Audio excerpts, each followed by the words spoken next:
নমস্কাৰ বন্ধু বান্ধৱীসকল, স্বাগতম জনাইছোঁ অল মেডিটেটিভছ ইউটিউব চেনেললৈ। বন্ধু বান্ধৱীসকল, আজিৰ এই ভিডিঅ'টোত মই গাইনেট্ৰন চিৰাপৰ বিষয়ে আলোচনা কৰিম।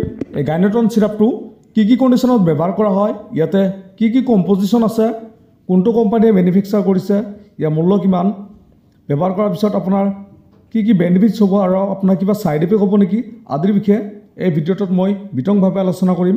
আপোনালোকে ভিডিঅ'টো স্কিপ নকৰাকৈ আৰম্ভণিৰ পৰা শেষলৈকে চাব। বন্ধুসকল, গাইনেট্ৰন চিৰাপটো 200 ml পেক আছে, লগতে 20টা কেপচুল ফ্ৰী আছে। মেনুফেকচাৰ কৰিছে স্নাবি ফাৰ্মাচিউটিকেল প্ৰাইভেট লিমিটেড আৰু ইয়াত থকা মূল কম্পজিশ্যনসমূহ হ'ল ইয়াত আছে আমলখি, শতাবৰী, অশোক, অশ্বগন্ধা, মজিষ্টা আদি প্ৰাকৃতিক উপাদানৰ দ্বাৰা তৈয়াৰ কৰিছে। বন্ধুসকল, এই চিৰাপটোৰ মূল্য হ'ল 182 টকা। আপোনালোকে যিকোনো মেডিকেল ষ্ট'ৰত পাই যাব আৰু এই চিৰাপটো আয়ুৰ্বেদিক চিৰাপ হয়। এই চিৰাপৰ বেনিফিটছ সম্পৰ্কে আলোচনা কৰিম। এই চিৰাপটো সাধাৰণতে মহিলাসকলৰ কাৰণে ব্যৱহাৰ কৰা হয়। মহিলাসকলৰ বগস্ৰাৱৰ সমস্যা হ'লে এই চিৰাপটো ব্যৱহাৰ কৰা হয়। যিসকল মহিলাৰ অনিয়মিত মাহেকীয়া হয়, পলমকি হয়, ডিছমেনৰিয়া হয়, পিৰিয়ডৰ সময়ত বিষ হোৱা, মেট্ৰৰেজিয়া হয়, জৰাৰ পৰা অতিৰিক্ত ৰক্তক্ষৰণ হোৱা আদি এনেকুৱা বেমাৰত এই গাইনেট্ৰন চিৰাপটো ব্যৱহাৰ কৰা হয়।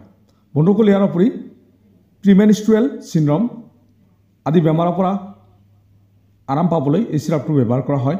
যিসকল মহিলাৰ প্ৰজনন ক্ষমতা উন্নত নহয়, সেইসকলৰ কাৰণে প্ৰজনন ক্ষমতা উন্নত কৰাত এই চিৰাপটো সহায় কৰে। ইয়াৰ উপৰি অস্বস্তিৰ পৰা উপশম পোৱাৰ কাৰণে এই চিৰাপটো সহায় কৰে।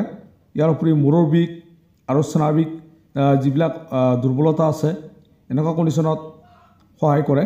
এই গাইনেট্ৰন চিৰাপটোৱে মহিলাসকলৰ শক্তি মাত্ৰা বঢ়ায় আৰু ক্লান্তি দুৰ্বলতা দূৰ কৰাৰ কাৰণে সহায় কৰে। বন্ধুসকল, এই গাইনেট্ৰন চিৰাপৰ ড'জ বা সেৱনৰ বিষয়ে আলোচনা কৰিম। এই চিৰাপটো ডক্টৰৰ পৰামৰ্শ লৈহে আপোনালোকে ব্যৱহাৰ কৰিব।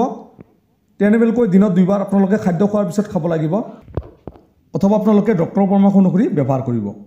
বন্ধুসকল, এই চিৰাপটো যদিও আয়ুৰ্বেদিক চিৰাপ হয়, আমি নিৰাপদ বুলি ধৰা হয়, তথাপি কিছুমান ব্যক্তিৰ বমি হোৱা, ছালৰ ফুহা, পেটৰ বিষ, তীব্ৰ বিষক্ৰিয়াৰ দৰে এনেকুৱা ধৰণৰ ছাইড ইফেক্টসমূহ অনুভৱ কৰিব পাৰে। বন্ধুসকল, এইবোৰ নৰ্মেল ছাইড ইফেক্ট। ইয়াৰ উপৰি যদি কোনো ধৰণৰ সমস্যা দেখা দিয়ে, আপোনালোকে এই চিৰাপটো ব্যৱহাৰ কৰিবলৈ বন্ধ কৰিব আৰু ডক্টৰৰ পৰামৰ্শ ল'ব। তো বন্ধুসকল, আজিৰ এই ভিডিঅ'টো ইমান আছিল। যদি ভিডিঅ'টো ভাল লাগে প্লিজ এটা লাইক কৰি দিব আৰু গাইনেট্ৰন চিৰাপটোৰ বিষয়ে অধিক জানিবৰ কাৰণে আপোনালোকে কমেণ্ট কৰি জনাই দিব পাৰে। ধন্যবাদ।